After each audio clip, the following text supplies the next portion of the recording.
But the dance training is such a reverence, it seems to me, that you become part of this cloth.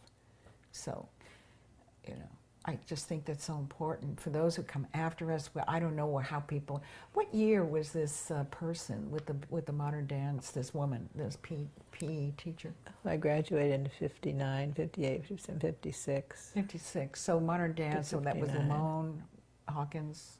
Who are we talking about? I don't know if she even knew of those people. Breed. This is Hialeah, Florida. This Okay. is the school near the racetrack. It's Okay. like, maybe she did a couple of workshops or something. I don't know what her inspiration was. But that's fabulous that she, you know, that she. She was a physical education teacher, but somewhere, Wow.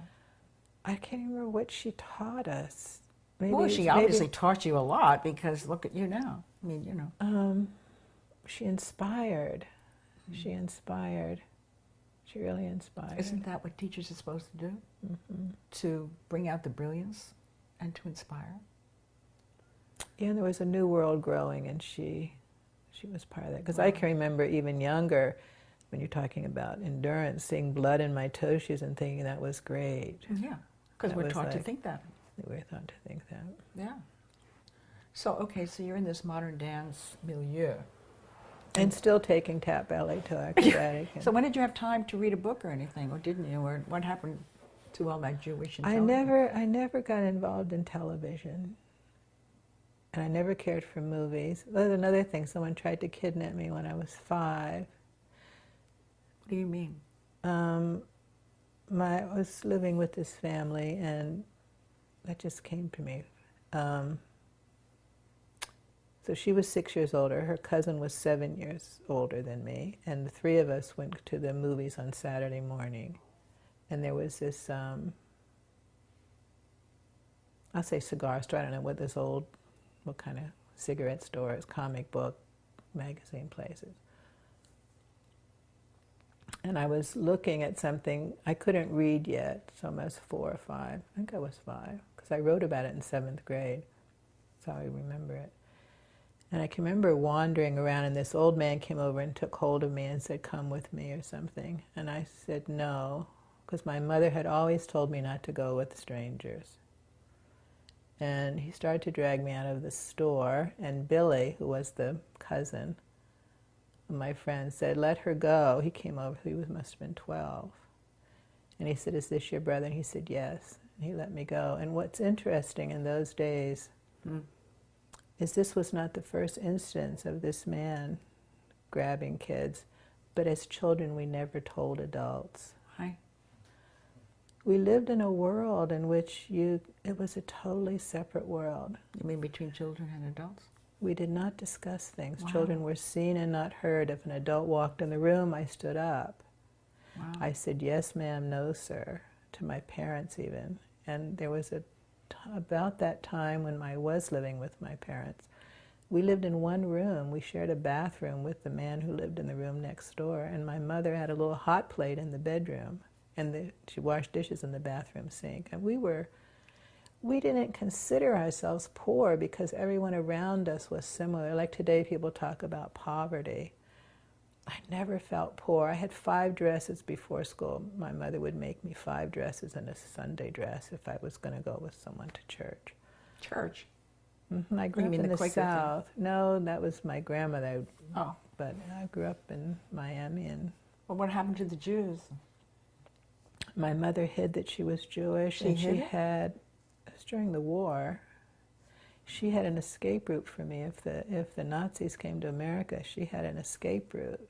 I mean, I grew up with this hidden. I had a sister I didn't know. I mean, I had lots of things, lots of secrets,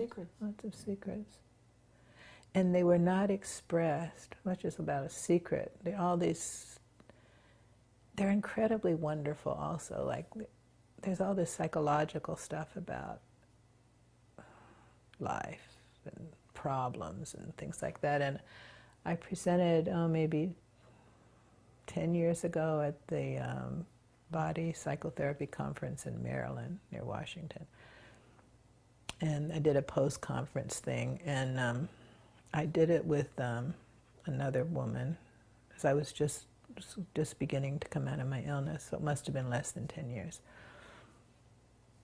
I can't remember her name. Anyway, among other things, someone had asked me, actually someone in Continuum, I can't remember her name either right now. She had a little boy who had heart problem at birth. Anyway, she asked if I would see him, and then I saw him during the post-conference thing. And I loved this little boy. He was great. He was just great.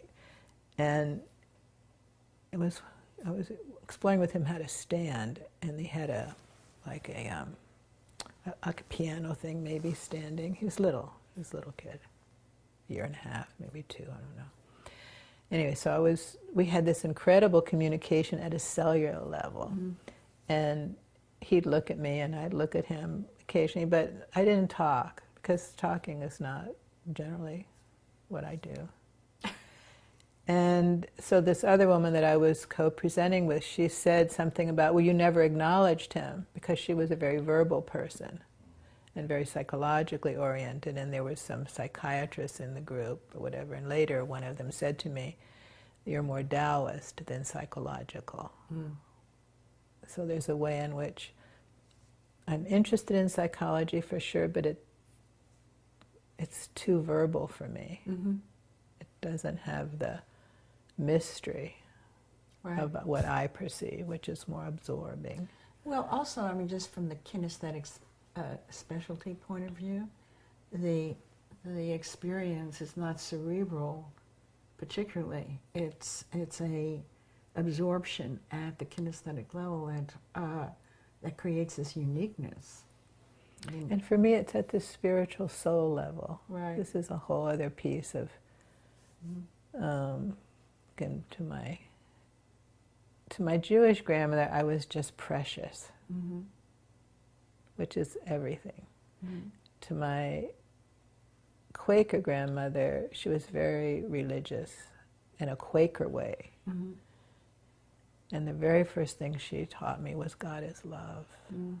And she put a sign by my bed. Whatever good that I may do, let me do it now. For it is true, I shall not pass this way again. Mm. Yeah. So these 2 grandmothers gave me religion. Right. And then I was very influenced by the Southern Baptists. I was living amongst Southern Baptists, and the family I lived with was Catholic in the days when Catholicism was all in Latin services, and then so it was just a lot of mix. I mean, again, I want to pause just to kind of absorb. You know, you're creating a kind of painting of such. I mean, it's so interesting. Your idea of the house and the car is kind of like this. this now you see why it was a fantasy. The Judy Garland party, you know, whatever. I mean, thinking about the circus and all of the dynamics and intrigues and Machiavellian, you know, all of that, and wanting to kill your mother for racing, and the impulse of you know, you being exposed to so many different elements is so interesting. I mean, in the sense that most people do not have that advantage. I mean, here you are. Well, I'm going to interrupt you because this is what I feel psychology doesn't speak about. Yeah, say more. You have this problem, you have that problem, you have this problem, this one's got that, this one's got that, this is labeled this is labeled that. Has nothing to do with the person and their karma. And by karma, I just mean the situation that brings you into this moment. Right. And how this moment is going to take you into the next moment. So it's so, and it works, so I'm not saying it doesn't work, but it's not my way. Now, when in this childhood cosmology, did you have friendships? I mean, did you have close friends and, you know, like best friends and do stuff like that? I did. That was there? In fact, here's another story. I told my mother one day, I says, I want to be, I forget the word now to say, I want to have First Communion or whatever that's called. Holy Communion. I'm not sure. Not communion. First No, Communion. no, no. I made the where you get your little white dress. Oh, communion. That's Okay. communion. But isn't that Catholic? Yeah.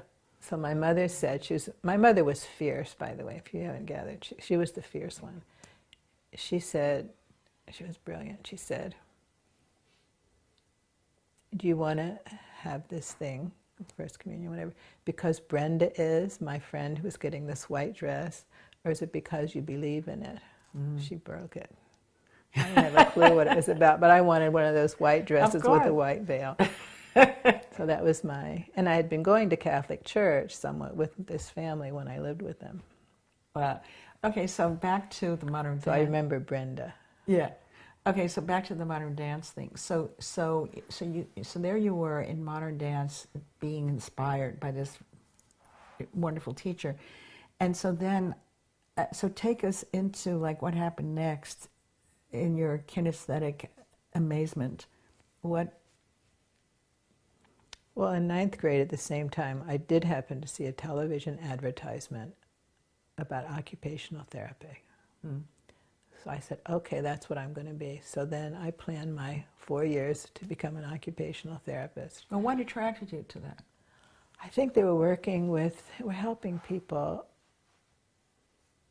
but it wasn't like medicine. It was like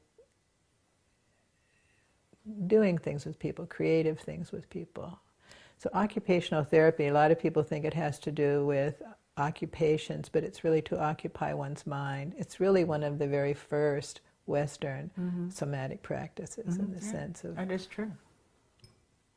So it's interesting. I mean, I'm just wondering. I mean, because it's not so cerebral, is it? I mean, you know, in the sense of...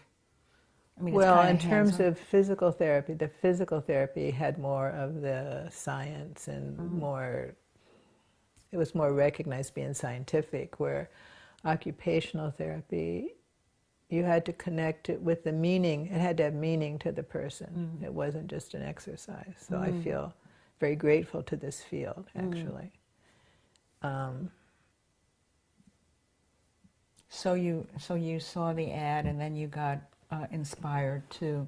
And then I started planning my life toward that.